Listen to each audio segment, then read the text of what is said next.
Bispo Adilson Silva, vem para fora.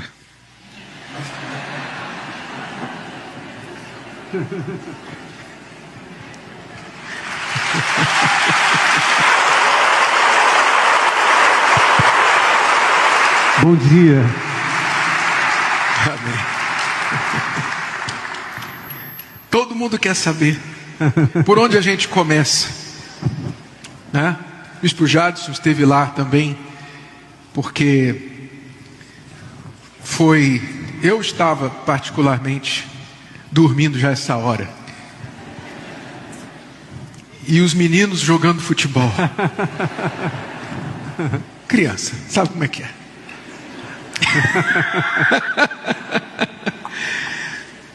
Mas foi 00:05, 00:04, mais ou menos, que quando ele caiu no campo de futebol. Mais ou menos isso, 00:03, 00:04.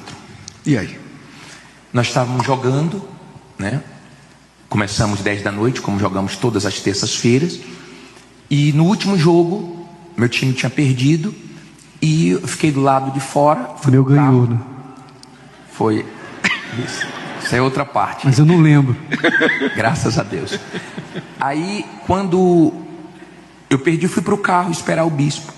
E no último minuto, geralmente jogamos até 00:00, mas deram mais 5 minutos. Quando deu 00:03, 00:04, o bispo Adilson caiu. E um pastor que estava perto chamou: o senhor está sentindo bem? Só que ele não tinha respostas. Aí correram para o carro e falaram: bispo Adilson está passando mal. E eu corri.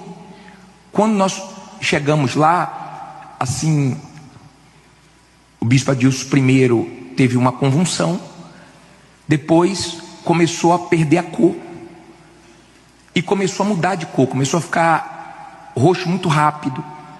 Então foi orientado nós ligarmos para a ambulância, só que ia demorar muito e nós não sabíamos onde tinha um hospital mais perto. E naquela agitação nós falamos: vamos colocar no carro e vamos levar. Quando falamos vamos levar, colocar o carro aqui dentro do campo, uma pessoa que não é da igreja ouviu, e nós pegamos o carro e saímos. E essa pessoa pulou na porta do carro, e tinha uma UPA perto do campo, que é nova lá, e ninguém sabia, bem perto, menos de 1 minuto. E o rapaz foi do lado de fora, o Lucas, filho do bispo, estava no banco da frente, eu mais um pastor no banco de trás, e não tinha nenhuma resposta. A gente orando, todo mundo orando. Jesus não deixa ele ir, não leva ele, tenha misericórdia, age aqui, todo mundo orando. E ele foi desfalecendo, ele foi assim, ficando numa situação que todo mundo dizia: morreu. E o rapaz pulou na porta, foi do lado de fora agarrado, e o rapaz falou: vire à direita, vire à direita, vire à direita, 3 vezes, e nós chegamos na UPA em menos de 1 minuto, só que já tinha ficado 8 minutos no campo. Nós chegamos na UPA, fomos atendidos na hora. O bispo Adilson entrou, os pastores foram para lá também, nós ficamos orando. Eu liguei para o bispo Renato, depois que ele estava na UPA, mas ele não tinha ainda voltado. Acho que era 00:13. Está lá no meu celular. Foi a primeira ligação. Aí você imagina, desculpa, acordar e receber essa notícia, né? Para você entender o que estava acontecendo. Acordei, a ligação foi 1 minuto e 15 segundos. Nós pulamos da cama, Cristiane e eu, e colocamos uma roupa. Na verdade, antes de colocar a roupa, nós levantamos as mãos para os céus. E eu só me lembro que eu dei um grito e falei: meu Deus, agora não. Não é justo. Nós temos tão poucos servos, tão poucos pastores, e o Senhor vai levar um pastor, um servo do Senhor, que é um braço direito, uma perna. Todos os pastores têm valor, não tenha dúvida, mas alguns a gente conta mais do que outros. É assim. Então eu só lembro que eu gritei e falei: meu Deus, agora não. Não é justo isso. E determinamos: traga ele de volta à vida. Porque quando ele ligou, eles tinham acabado de chegar na UPA, estavam lá tentando ressuscitar. Botamos a roupa, pegamos o carro e fomos para lá. Chegamos em mais ou menos 10 minutos. Mas no caminho, o bispo Jadson me liga de novo. O que tinha acontecido? Os médicos ficavam, o médico ficou junto com a equipe tentando reanimar. Primeiro deu uma massagem, depois o choque, e não deixou nós ficarmos lá dentro. Acho que só o filho do bispo ficou lá dentro. Nós ficamos orando. E aquele 1 minuto parece 10, aquele minuto parece uma eternidade. E nós ficávamos perguntando: e agora? Algum sinal? Já aconteceu alguma coisa? Aí viu uma enfermeira: não, até agora não voltou, ele não voltou. Quer dizer, se ele não voltou é porque ele morreu, né? Como o doutor falou, não tinha sinal nenhum. E depois de 8 minutos mais ou menos, eu estava no caminho, foi a notícia mais aguardada, né, que chegou. Ele voltou. Foi aí que agradecemos a Deus. Eu liguei para o senhor na hora, falei: bispo, ele voltou. O senhor estava chegando lá. Chegamos lá e eu não sei os procedimentos que eles fazem, deram adrenalina e tal, respiração, enfim. Mas era uma UPA, tinha que ser levado urgentemente para o hospital. Cadê que a ambulância chegava? Foi sair da UPA, era 3 e quase 4 da manhã. Quase 4 da manhã. Quase 4 da manhã foi sair da UPA. Mas graças a Deus pela UPA, viu? Graças a Deus pelo doutor Dino ali, que foi o primeiro que falou. Fez um excelente trabalho. As mãos de Deus naturalmente usaram as mãos dele e da equipe que ali estava. Porque, como vocês ouviram os médicos falarem, não é normal o que aconteceu com ele. Não é normal. Não apenas ele ter voltado, como ter voltado sem sequelas, depois de 16 minutos, sem batimento cardíaco e sem oxigenação. Bom, aí entra a sua parte. Eu lembro, eu acho que menos de 50% de tudo que aconteceu. Eu me lembro, a primeira memória que eu tenho foi quando a gente voltou do coma e a médica, aliás, os médicos estavam fazendo os primeiros exames para saber se eu tinha alguma sequela. Essa é a primeira memória que eu tenho.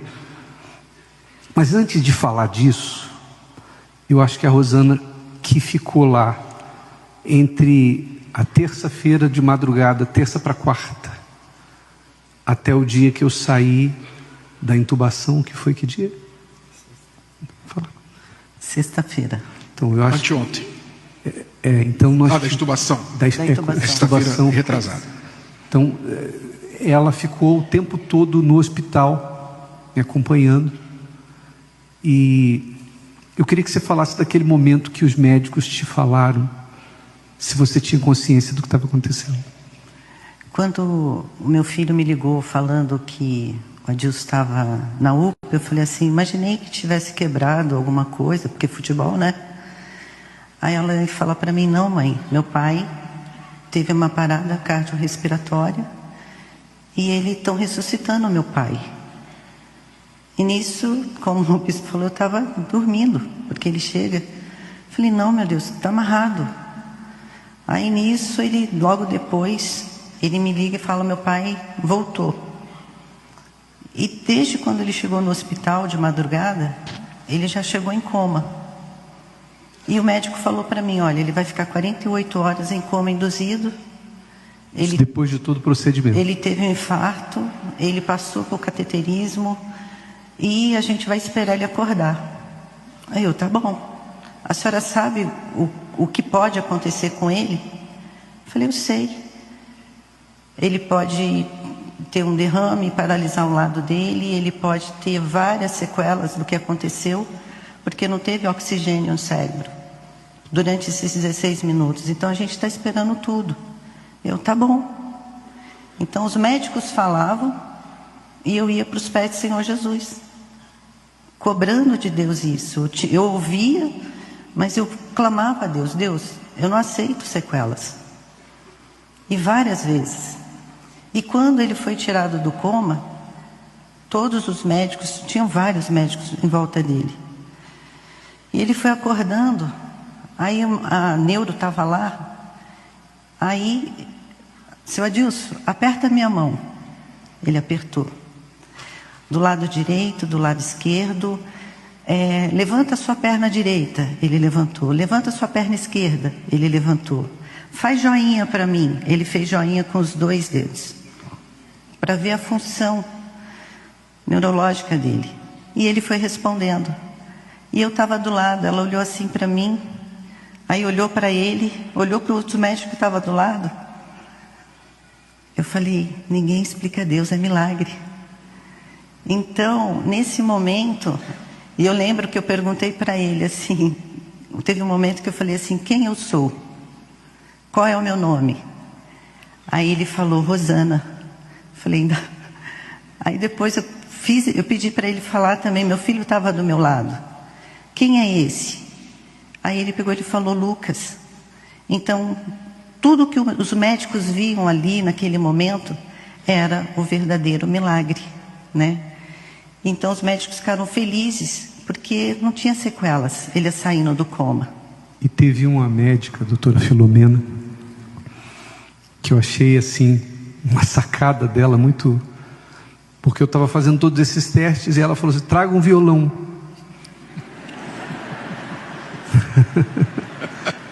Realmente, eu acho que não tinha teste mais confiável, porque música é matemática, música é memória, para fazer coordenação motora. Para você fazer os acordes no violão, você precisa de coordenação motora. E aí chegou o violão. E eu lembro da gente cantar 2 canções, tocar 2 canções. Então ali foi como se tivesse ficado provado que não tinha nenhuma sequela. E assim, quando ele fez, a doutora falou, traz o violão, eu falei, não, ela está brincando comigo. Como que ele vai tocar? Ele ainda estava na UTI, cheio de aparelhos. Então foram tirando os aparelhos dele, olha, não precisa disso. Não, e teve complicações nesse momento dentro da UTI. E quando ela falou, traz o violão, eu falei, tá bom. Ela insistiu tanto e trouxeram. Aí nisso, deu o violão para ele, tem ainda até vídeo e foto, mostrando esse momento, ele tocando e ele cantando.